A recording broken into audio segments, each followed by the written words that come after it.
हुकूमत लाठी गोली की सरकार नहीं चलेगी, लाठी गोली की सरकार नहीं चलेगी, नहीं चलेगी।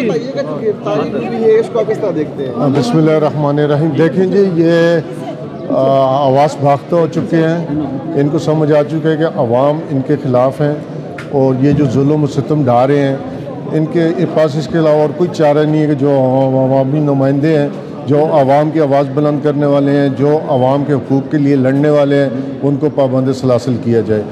इस किस्म की हरकत उसी टाइम होती हैं जब हुक्मरान ये समझ जाते हैं कि आवाम उनके साथ नहीं है और उनका वक्त पूरा हो चुका है।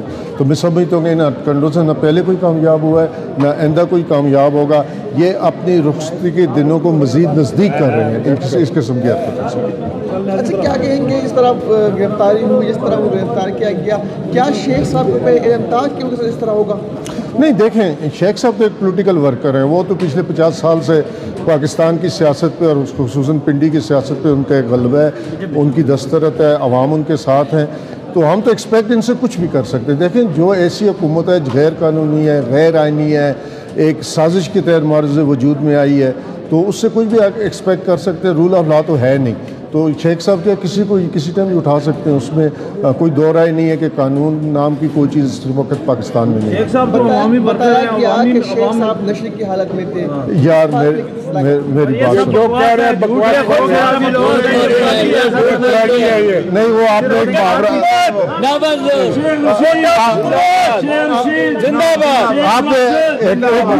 आपने एक मुहावरा सुना था, एक नमाजी जा रहा था तो उसको आगे से बंदा नजर आया, उसे कि ये नमाज पढ़ने जा रहा है। एक चोर जा रहा था, उसको एक बंदा नजर आया, उसने कहा ये चोरी करने जा रहा है। तो इसलिए कि ये जैसे खुद हैं वैसे इनको सब नजर आ रहे हैं। शेख साहब को सारा पिंडी जानता है, पूरा पाकिस्तान जानता है, और इस बुजुर्ग में मतलब 70 साल की उम्र में इस किस्म की हरकत में नहीं समझता कि शर्म आनी चाहिए इस किस्म के इल्ज़ाम लगाने वाले। गिरफ्तारी करने का मकसद क्या था? सिर्फ खौफ और रास पैदा करना, लोगों को डराना, कोई निकले ना, कोई बोले ना। शेख जैसा शख्स, और जो शेख साहब जिस तरह आवाम को हक़ाइक़ से आगाह कर रहे थे, आवाम को बता रहे थे इनकी असलियत, तो सच सुनना इनके लिए नामुमकिन हो गया। जैसे इमरान रियाज साहब को गिरफ्तार कर लिया, और वो सारे लोग, हर वो आवाज़ जो सच की आवाज़ है, हक़ की आवाज़ है, जो इस पाकिस्तान के मफादात की तहफ़्फ़ुज़ की आवाज़ है, उसको ये बंद करने की कोशिश। क्या समझते हैं ये जो रोज़ गिरफ्तारी, जिस फवाद चौधरी साहब को गिरफ्तार किया गया, अब शेरजी साहब को तैयारी की जा रही है, तो उसका क्या सदभाव कोई हो सकता है आगे आने वाले दिनों में? क्या समझ सकते हो? नहीं, सदभाव अवामी ताकत है जी। कानून, हमें अदालतों से बड़ी उम्मीद है, अल्हम्दुलिल्लाह अदालतें हमारी आज़ाद है। हम समझते हैं कि जहाँ भी जिस तरह भी ये लाकानूनियत करेंगे, जो भी ये अपना इख्तियारात का नाजायज़ इस्तेमाल करेंगे, जुल्म व सितम करेंगे, तो अदालतें इंशाअल्लाह ताला हमें रिलीफ देंगी। Thank you sir.